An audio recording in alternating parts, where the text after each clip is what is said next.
honor and privilege to welcome the MLA for Brooks Medicine Hat and Premier of Alberta, the Honorable Danielle Smith, as well as Minister for Transportation and Economic Corridors, Devon Dinning, to our beautiful community here today. Your presence here is a testament to the importance our government places on rural Alberta and the critical economic corridors that tie our province together. Our region plays a crucial role in feeding families across Alberta and across the world. Our agricultural heartland, transportation ties, and hardworking people are what drive our province's prosperity.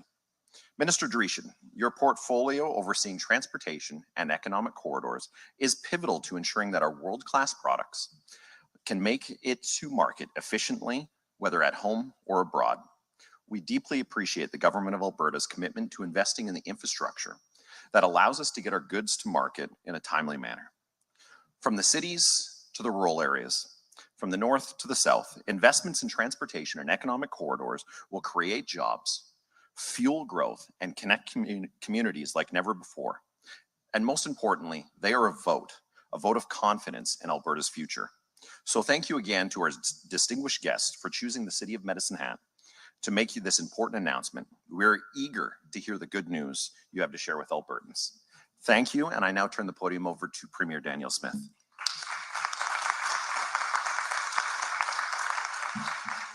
Well, thank you, Justin, for that very kind introduction. Thank you all for being here today. You'll hear from my minister very shortly, but also I see Mayor Lindsay Clark is here as well. I don't know if you've brought any of your council members with you, but welcome to council if you're here as well. Oh, hey, there's council. Nice to see you. So thanks to everyone for joining us here today. And I do want to thank Volker Stephen for hosting us as well. And a thank you, of course, to Devon Dinning, our Minister of Transportation and Economic Corridors, for making the trek down to this beautiful city to highlight the investments that we are making in transportation, water management, and municipal infrastructure. And I'm always pleased to talk about Budget 2024, including important investments such as transportation, water management, and municipal infrastructure that I will be talking about today. As the economic engine of Canada, it's encouraging that our economy is expected to remain strong in 2024. As part of that strength comes from drawing newcomers from across Canada and from around the world. In the 12 months prior to October, Alberta's population rose by about 195,000 people. It's the highest annual rate since the early 1980s.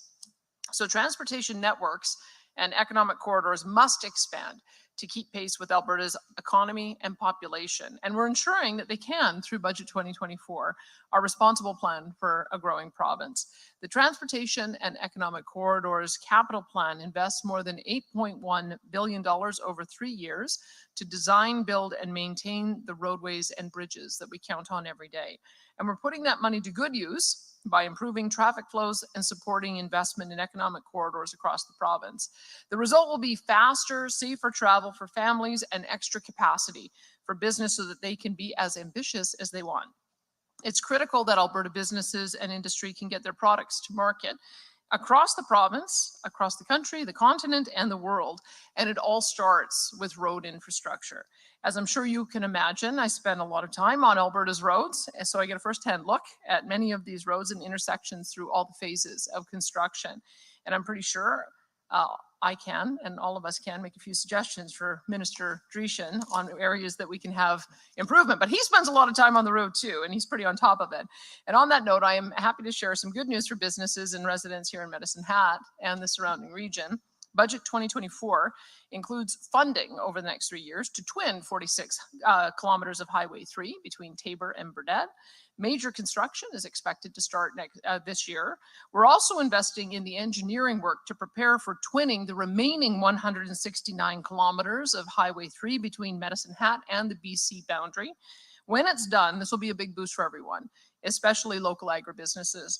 Here in southeastern Alberta, Budget 2024 also includes funding for engineering work for grade widening along 55 kilometers of Highway 41 between Highway, between Highway 1 and 20 kilometers south of Elkwater. But it's not just new and improved roads. We're also investing to extend the lifespan of existing infrastructure through maintenance and renewal province-wide. This is about getting full value from past investments while creating and preserving jobs in trades and construction.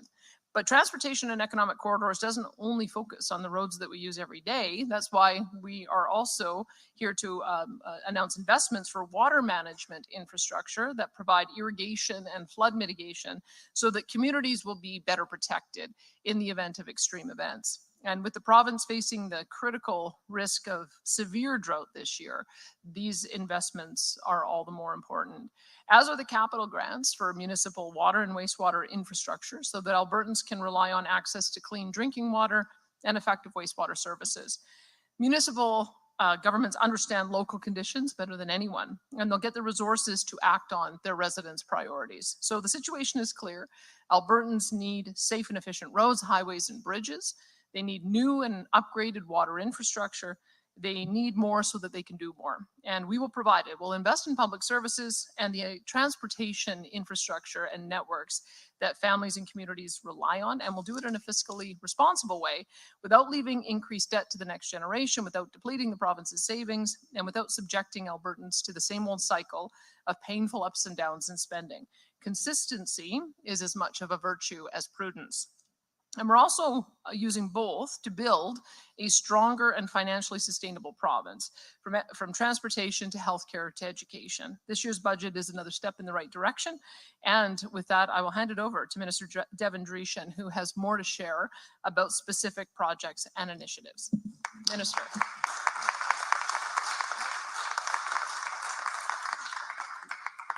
Well, thank you very much, Premier. It's great to be here in Medicine Hat, and great to see Reeve Dan Hamilton here as well. And obviously to focus on this year's provincial budget and how transportation economic corridors is helping to build Alberta, and just at a very high level picture of transportation economic corridors portion in this year's $73 billion provincial budget. We do have a 3-year capital plan of over $8 billion, which works out to about $2.7 billion per year. And that's for planning, design, engineering, land acquisition, and the cost of actually building the roads and bridges and infrastructure here in the province. And I would like to start just to talk a little bit about Highway 3, because the last time I was here in Medicine Hat, I was talking about Highway 3, and how it will be broken up to into 8 sections. And I know there are some in this room that maybe thought politicians would just talk about the twinning of Highway 3 and it would never actually get accomplished. But I'm happy to say that the tender has been accepted, and we'll actually see construction happening this year, which would be fantastic, and then hopefully be completed by next year between Taber and Burdett, that 46-kilometer stretch, that first part of that. Very important highway twinning with a total cost of $260 million, but $170 million of the total twinning is actually in this year's 3-year capital plan. And obviously, you know, with Highway 3 being such an important economic corridor, as Premier mentioned, connecting Saskatchewan goods to BC and vice versa, it was actually one of the 9 applications that the province of Alberta put into the Federal National Trade Corridor program. And unfortunately, Alberta, we've been 0 for 9 in the applications in that program. And then just a few weeks ago, Minister Guilbeault, the federal minister, said that there will be no more funding for roads by the federal government, which actually obviously would have had huge concerns for provinces as well as First Nations, with the constitutional obligation of the federal government building roads within First Nations. The Liberals, since those comments by Minister Guilbeault, actually tried to walk back those comments. But then the clarifying words were, well, there'll just be no more funding for big projects. But unfortunately, that is the National Trade Corridor Fund, which is ending this year. And there's lots of question marks of what's going to happen in the upcoming April 16th federal budget. But obviously, actions speak louder than clarified words. So we are going to be watching that budget very closely to see if that actually will be renewed. And just recently in Montreal, at the transportation ministers of all the different provinces and territories and federal government, I actually advocated that the National Trade Corridor Fund should be renewed and also matched with the same commitment of funding that the National Transit Fund program has federally, which is $3 billion a year. The National Trade Corridor Fund had $400 million a year, but that was an ask that I had and actually was echoed by other provinces. But again, we'll see what happens in the upcoming April 16th federal budget. But back to our budget and the over $8 billion in 3 years in capital projects. Of that, we've also added $151 million over 3 years for 56 new engineering projects to proceed with detailed end design. And many of those projects are located along economic corridors like Highway 3, as well as Highway 686 between Peerless Lake and Fort McMurray. And a little closer to home here, Highway 1 and Range Road 264 overpass, which will support the new de Havilland Canada Aviation Manufacturing Facility in Wheatland County. So our capital investment includes over $30 million over 3 years in new funding to support the replacement of aging bridges across the province, and especially here in southern Alberta. There are many small span bridges that are nearing their end of life, and many could be converted to culverts. And we are going to be working with municipalities to make sure that this new $30 million gets spent wisely in bridges that are nearing their end of life. And we're also protecting our valuable water resources with $312 million over 3 years for water management and flood mitigation, including the Springbank Offstream Reservoir project. And we're also continuing to provide over $500 million in grant funding to municipalities through our water and wastewater programs to help ensure reliable access to clean drinking water. Now, regarding capital maintenance and renewal funding over the next 3 years, it'll include $300 million in new funding, which will help extend the life of our existing road and bridge network, which is 64,000 lane kilometers here in the province, as well as 5,000 bridges. So we're also providing an extra $30 million over 3 years to the Strategic Transportation Infrastructure Program, or lovingly called STIP, by municipalities. We know funding through this program is critical to support municipalities, and STIP funding allows rural municipalities to maintain and improve local roads, bridges, and other key infrastructure. And this program was nearing its end, but Budget 24 actually renewed its commitment, and that so municipalities know that it will continue on. And we're also continuing our commitment to support light rail transit projects in Edmonton and Calgary. Our previous provincial commitment of $3 billion, of which $1.53 billion is for the Calgary Green Line LRT, as well as $1.47 billion for Edmonton, with an additional $43 million in new provincial funding for Calgary's Blue Line LRT extension that will connect downtown Calgary to the airport. So in addition to supporting Calgary's LRT projects, our government is providing $237 million over 3 years to Calgary for infrastructure around the Calgary Rivers District and Events Center to help revitalize Calgary's downtown, with another $30 million earmarked for a public community arena. And then going up Highway 2 into Edmonton, we are providing $226 million in capital grant funding over 3 years in support of 4 critical local infrastructure capital projects: the 50th Street grade separation of the CPKC tracks, the Yellowhead Trail improvements, the Twilliger Drive expansion, as well as the Ray Gibbon Drive project near St. Albert. So in other parts of Alberta, we are supporting, in my world, in Red Deer Regional Airport in Innisfil Sylvan Lake, the expansion project for that airport of $29 million over the next 2 years. And this investment will help the airport attract new passengers and cargo services to the region, as well as $130 million in Highway 11 twinning between Sylvan Lake and Rocky Mountain House, as well as $8 million to support the upgrading of the Ochese Road, which leads into the Ochese First Nation from Clearwater County. And then all the way up north, in northern Alberta, we are providing $6 million in funding to improve access to Fox Lake, to rebuild the critical infrastructure that was damaged in last year's wildfire, as well as $28 million for Highway 40 twinning south of Grand Prairie, and $97 million for Highway 881 between Lac La Biche and Highway 63 just south of Fort McMurray. So there's a lot in Budget 24, and I could go on and on and on, but I won't. But I will leave you with this, that together all of these strategic investments will strengthen our economy and will help support the high quality of life for all Albertans. And the province of Alberta is proud to lead and work with municipalities to build Alberta. And with that, thank you very much. And I'd like to invite Rael Duran, the Vice Chair of AMTA, to say a few words. Thank you.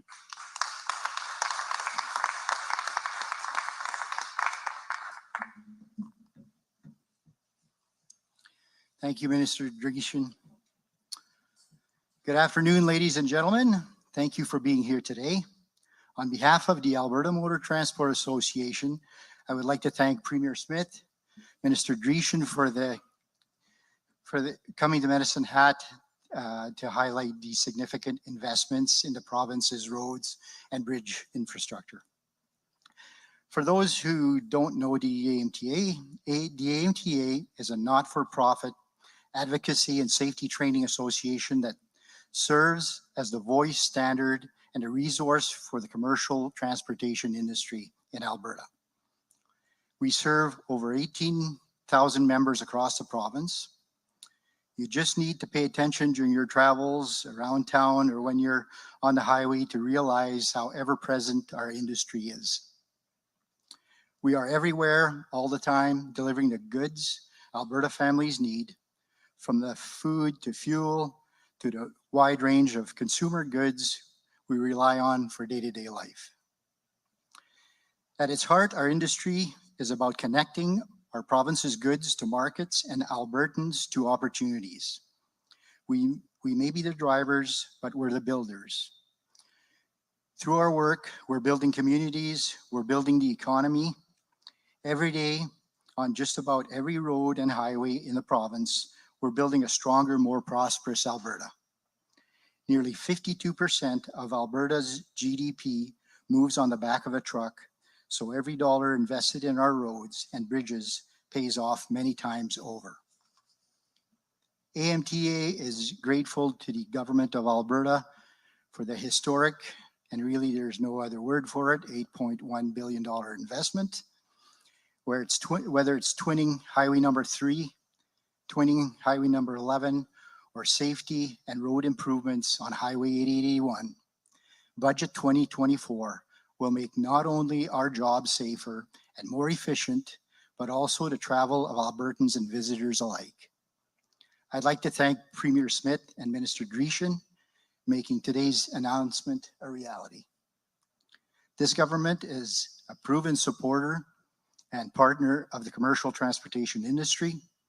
Thanks to its foresight and commitment, AMTA's members can continue working behind the wheel around the clock to keep Alberta's supply chains rolling. With these critical investments, the road ahead is to a stronger, more prosperous Alberta is looking clear. Thank you very much, and I'd like to invite Scott Emerson to the podium.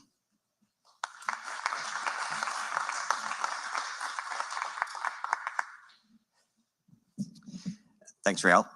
My name's Scott Emerson. I'm the Vice President for Volker Devon Highways, and we're very honored to host this event. Thank you, Premier Smith and Minister Dreeshen, Emily Wright, for joining us, along with many members of the municipalities. Medicine Hat, Cypress County is here, so thank you very much all for coming. Today's announcement is great news for communities, for businesses across our province. Volker Devon Highways and our colleagues across the highway maintenance industry really do appreciate the significant investment that the government of Alberta is making through Budget 2024 to maintain and extend the life of Alberta's highways, roads, bridges, and all of the infrastructure that you see as you make your daily drive. Volker Devon is responsible for maintaining over 18,000 lane kilometers, which put another way is about 30-some-odd% of Alberta's roads and bridges across the province.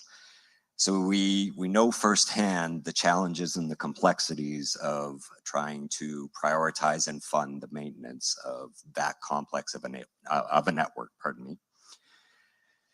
We're a very, very proud organization that takes a lot of pride in what we do. So whether it's Southern Alberta, whether it's our Central Alberta operations, we do some maintenance in Edmonton. We are very, very good partners with the province. They're a very good partner with us, and we take a lot of pride in that.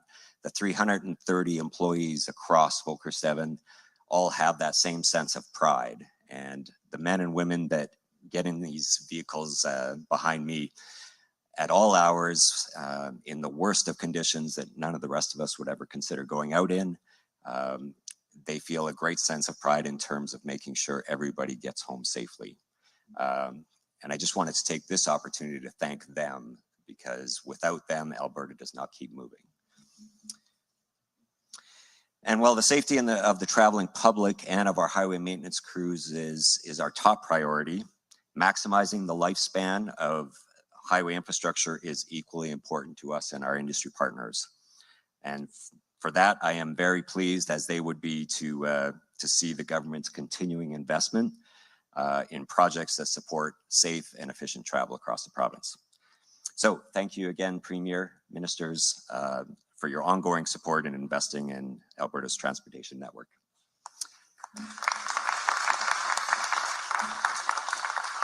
Okay, we now have some time for questions from the media. So we're gonna start with reporters here in the room and then move to the phone lines. Please state your name and outlet. And just a reminder that we're gonna be doing one question, one follow-up. So first question, please. Hi there. Hello, welcome. Hi. Colin Gallant from the Medicine Hat News. Just tracking back a little bit to Highway 3, I'm sure people will be very interested to hear about the potential schedule for future phases, and also might be a bit technical, but the terminus here at Medicine Hat, the junction of 1 and 3 has been discussion of a functional corridor study for about 10 years. What would that look like? Are we talking about a ring road in the future? No, great. Thank you for your question. With Highway 3, yeah, it will be into 8 sections, and the Taber to Burdett will be the first, just because it's engineered, it's ready to go. The tender has already been out. The other 7 sections are all in various stage of design and planning. So as we're still developing a lot of kind of the tougher, the bookends of Highway 3, of exactly how it would work around Medicine Hat, and then obviously by the BC border. So we're still in the planning, developing stages for the bookends of Highway 3, but the middle sections, the middle 5 sections, 6 sections are going to probably be completed before the ends. Okay. And Highway 41, we're seeing some widening, which is probably needed about 40, 50 years ago. But the issue of the Port of Wildhorse, where is that at? I know the Premier discussed this with officials in Montana sometime. Montana's improving the road on the other side. You're improving the road on this side. The federal governments are in charge of the border. What can we do here? Well, I saw LeVar Payne last night, the former MP for the area, and he was such an advocate for having a 24-hour border crossing. We signed a joint letter, myself and Governor Giannaforte, to our respective federal counterparts, asking for an opportunity for us to co-locate, because if you can expand the hours and we can have the American and the Canadians at the same spot, then you might be able to ensure that you've got the safety aspects and the backup. And so that's the proposal that we have on the table. And since we'll begin the process of upgrading that thoroughfare, I think it makes a stronger case for us to make sure that we've got more opportunity for that border to be open. So I have a meeting with one of my federal counterparts, Francois Philippe Champagne, on Saturday. There's 1,000 things we need to talk about, and I'll ask for his advice on the best way to move this one forward as well. Okay. Next question, please. It's Jesse Gill with Chat News out of Medicine Hat here. I guess the question with 41, that's just the stretch from the number 1 to the border by Elkwater there. Is that the only area that's being widened? The other stuff, I believe, is. And then when is the time frame outlook for that? So we have a stretch from between Highway 1, so it's 55 kilometers of Highway 41 between Highway 1 and 20 kilometers south of Elkwater. But let me hand it over to. Yeah, and then that's just in the designing phase right now. So once that's complete, obviously the engineering and construction dollars would have to follow. So that's just the sequencing of events. Okay, so it's so I think if I have this right, we've got sort of 3 phases. So there's the design and planning, and then when it moves on to the next stage, it's engineering, and then when it moves on to the final phase, it's construction. So we're in the design planning stage, and the following stage would be engineering. Have I got that right, Minister? Okay. So do you have a ballpark approximate at this point, or not really? Hopefully, the department's here. Hopefully we can speed it up and have construction start within 2 years, but sometimes it's kind of a year, and then you're into construction to year 3. But with someone who's standing over my shoulder, we could probably speed that up to 2 years. Awesome. Next question, please. He's got 2 people standing over his shoulder, because I can tell you MLA Wright has also been raising this as well. Yeah, you got it. Okay. We'll build it just for you. We'll now move to the phone line. So operator, can you please put through the first caller? Tyson Fedor, CTV. Hi there, this is for the Premier. Thanks for taking my question. bit of transportation related. We know that we've seen this week gas prices going up around 10 cents a liter, especially with the oil sitting below $80 a barrel, the quarter, of course, coming to an end here at the end of the month. Have you already made the decision to reinstate the provincial fuel tax on April the 1st, the same day the federal carbon tax is also increasing here around 3 cents a liter? I'm trying to remember exactly the staging of when we implement that. I'll have to get perhaps Finance Minister Nate Horner to follow up with you. But we do, I was just talking with him about it yesterday. I think we look at the 20 days preceding the decision. And so if it has trended over 80 cents in that 20 preceding days, then we wouldn't put the additional tax on. But being that it's been under $80, then we would. But remember, it's going to be a permanent program, so that in the event that oil prices go up again above $90, we take the tax off completely. So that's the way the program was designed, is that when it's in that 80 to 90 zone, we want to be able to give a bit of a tax break. My minister has been very concerned about the softness of prices. You probably watched them too. I think they've gone down as low as 68. And they've gone as high as almost 81. So with that volatility, we just want to make sure that when we bring the tax back, we'll be assessing it every three months to be able to give retailers the opportunity to respond to the changing market conditions. But we'd have to follow up with you specifically on the window that he's looking at for when he would make that decision. Did you have a follow-up question? Yeah, thanks for that. And just to follow up, this one in regards to measles, I guess, at this point, Premier, is there any concern right now the potential spread of measles here in the province? And is there any plans at this point for any publicly funded measles vaccines in pharmacies right now? As I understand it, we've had one case of measles in November, and it was an imported case. So it was someone who was infected in somewhere else and then brought it into the province. So we're very pleased to see that we haven't had some of the same issues that we've heard about in other provinces. That being said, there is a slightly lower percentage of families that have chosen to get the MMR vaccine, as well as the diphtheria, pertussis, tetanus shot. I think it's down from sort of a normal range of about 78, 79% to about 72%. So not a huge drop off, but still one that is concerning.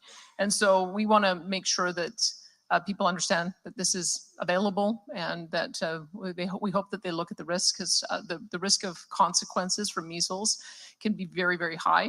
So I'm glad to see that the rates are still high and we haven't seen a problem, but it is an active discussion with our health minister about how we can make sure we get the word out so people know how to be able to get the vaccination for their kids. Operator, can you please put through the next caller? Rick Bell, Post Media. Good afternoon, Premier. This is a question a bit down the highway here in Calgary. As you know, there's a petition drive to recall the mayor of Calgary. A few days ago, a piece was published by supporters of the mayor, and it took aim at a piece of provincial legislation, which is, of course, the recall legislation. And they said that it was disempowering the majority and undermining our democracy, defying democratic principles and subverting the power of the people, and that, in effect, democracy was under attack by having a recall. It's your provincial government's legislation. I know you're still looking at it if you want to make changes to it. What do you say to people who think that recall is actually undermining democracy and subverting the power of the people? It's funny, I've heard the opposite complaint, that we've set the bar too high, and therefore those who do want to be able to recall a politician that they feel is going in a different direction than they campaigned on, it's actually too high a bar for them to be able to have a meaningful recall campaign. And so, and I'll tell you one of the things that we've seen in the act that may need to be addressed is that we have made the bar 40% of total population. So if you think about that, in a city like Calgary, that means that for a successful campaign to proceed, it would need 500,000 signatures. And I believe the mayor got 177,000 signatures in the general election. So look, I mean, if 3 times the number of people who voted for a person say that they want to reconsider it, then that seems to be a pretty strong expression of democracy. But it does give you an indication of just how high the bar actually is. And when I say we may have set it too high, is that it seems a little unfair that you'd have to have a petition campaign that would include everyone under the age of 18, people who are not eligible to vote because they're not citizens. It seems like a more reasonable approach would be to do 40% of the electorate. That would make a bit more sense. That being said, it's under active discussion, and we're not going to make any changes while there are any live recall campaigns going on. And fair. But what do you say to these people who say the whole concept of recall is bad? We shouldn't have recall at all because it's somehow undemocratic, or it's they don't want recall at all. They don't care what the signatures are. They just want the whole thing obliterated. What do you say to people who like the people who published this, who literally are against recall full stop? No recall. Look, this is actually bad. Well, I disagree. I mean, we're not subjecting any other politician to rules that don't also apply to ourselves. This is for school board trustees, it's for municipal members of council, and it's also for MLAs. And so, again, as I said, I've heard the opposite complaint, that we've set the bar too high. But I would put it to you that part of what a recall, part of the idea behind recall is that if politicians end up doing something completely opposite that the electorate expected them to do, or they do something that they never campaigned on, and the electorate feels frustrated by that, there has to be some mechanism between a 4-year election cycle to get that issue reconsidered. So we wanted to set a high bar because you don't want the public to be recalling people for every little thing. But I think that it's an important part of democracy. I would say it's the opposite. I think giving the power to the people is an important aspect of making sure that politicians keep their word. Okay, and we have time for 1 or 2 more questions. So operator, can you please put through the next caller? Chris Barco, Calgary Herald. Hi, this is a question for the Premier. Premier, today the Fort McKay First Nation and Suncor Energy announced they were signing an MOU on a prospective new oil sands lease development, an oil sands mine up in the Fort McKay region on the First Nations land. Is this a project that your government would support? Have you had any discussion with them about it? 100%. When I heard about that, I was very excited to hear about it. And I would love to see more projects like that, because I have conversations oftentimes with our First Nations partners, and one of the things they ask is, how can we do more to share revenue? And so we've been enabling those kinds of projects on pipelines in particular, or natural gas generation stations through our Alberta Indigenous Opportunities Corporation. And so to see a proposal where a band is going to be in on the ground floor of production, it just warms my heart. I hope we can see more of that. I think it's a fantastic proposal. Just to follow up, do you see any federal regulatory hurdles that would be problematic for this project, or provincial hurdles? Well, I would say that the United Nations Declaration on the Rights of Indigenous Peoples includes their right to say yes to resource development. And that is one of the messages that have come through loud and clear from the Indian Resource Council, as well as the National Coalition of Chiefs, is I would hope that the federal government wouldn't stand in the way of the aspiration of a First Nation to develop their own source revenue, because I think that they've signed on to a declaration that affirms that First Nations do have the right to partner in these kinds of projects. And I hope we do see more of that. We will, as you know, since I've set out an aspiration for us to, as we're working towards achieving our goal of carbon neutrality by 2050 with new technology, I've also said we should be aspirational to double our production. And so I would like to see more of these kinds of developments using best available technology, using carbon capture, using zero emissions type of energy to be able to develop them so that we can achieve that target and aspiration. So I wouldn't say that they would see any barriers from our point of view. And since we're also in alignment with the federal government on a neutral status by 2050, I would hope that we don't see any at the federal level either.